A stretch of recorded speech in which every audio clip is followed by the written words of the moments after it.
Affaire à des illuminés, quand vous avez affaire à des gens mûs par la boulimie du pouvoir, parce que vous savez, lorsque le pouvoir fascine, il se met au travers du génie et de l'intelligence, ce qui fait que c'est l'émotion et la passion qui agissent. Je voudrais vous dire une chose, ça ne devait pas vous surprendre, vous journalistes. 3 jours avant le déroulement des élections, le ministre Kamto a annoncé sa victoire. Je dis bien 3 jours avant l'organisation des élections. Par quel canal? Écoutez, par Eric Kingé, son directeur de campagne. Et il a dit qu'ils sont prêts à défendre jusqu'au prix de leur sang leur victoire. L'élection n'a pas eu lieu. Bon Dieu, nous avons affaire à des gens qui vivent dans des sphères éthérées. Nous avons fait quelque chose d'extraordinaire qui n'a jamais été, probablement c'est la première en Afrique, en direct, en mondovision, l'examen du contentieux électoral.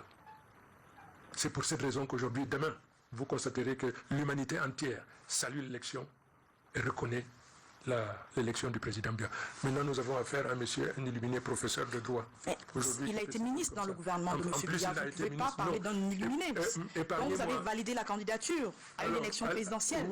Le président Kamto a un rôle très important à jouer. Et il ne saurait se terrer dans le silence au moment où toute la nation attend qu'il prenne part, mais toute sa part à cette lutte. Alors, un candidat qui, lui, ne peut pas se présenter, c'est Maurice Kamto, qui est arrivé officiellement 2e il y a 7 ans, donc qui pèse, évidemment. Depuis qu'il a été déclaré inéligible, il y a un mois, beaucoup pensent qu'il est devenu le faiseur de roi au sein de l'opposition. Est-ce que vous espérez qu'il va sortir de son silence et donner des consignes de vote? Le président Kamto, le ministre Kamto, il est amoureux de cette nation, il a connu une injustice extraordinaire. Je me suis toujours tenu à ses côtés et je continuerai à le faire. Je rencontrerai le président Kamto. C'est une figure emblématique de la lutte que le peuple mène pour se libérer. Le président Kamto a un rôle très important à jouer et il ne saurait se terrer dans le silence au moment où toute la nation attend qu'il prenne part, mais toute sa part à cette lutte que le peuple mène pour sa victoire. Et donc vous pensez qu'il va sortir de son silence? Lui-même, il est conscient du rôle qu'il doit jouer. Ne le bousculons pas. Il a son timing, il a son tempo et wait and see. Alors vous l'avez déjà rencontré, c'était le 12 septembre. Qu'est-ce qu'il est ressorti de cette rencontre? Vous êtes espion de mes affaires.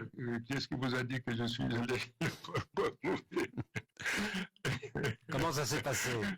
Écoutez, très bien. Vous savez, moi j'en suis sorti satisfait, heureux, parce que à mes yeux c'est porteur d'espoir. Et vous allez le rencontrer à nouveau dans les prochains jours? Chaque fois que ce sera nécessaire. Et vous espérez qu'il donne une consigne de vote peut-être en votre faveur, Issa Tshiroma? Souhaitons qu'il en soit ainsi, Boisbouvier. Mais Maurice Kamto a également rencontré Bello Bouba. C'était la veille de votre jour de rencontre, c'était le 11 septembre. Il ne se limitera pas simplement à Bello Tshiroma, il recevra tout le monde. Aujourd'hui, sa notoriété, le déni de droit et de justice lui confère encore davantage d'aura.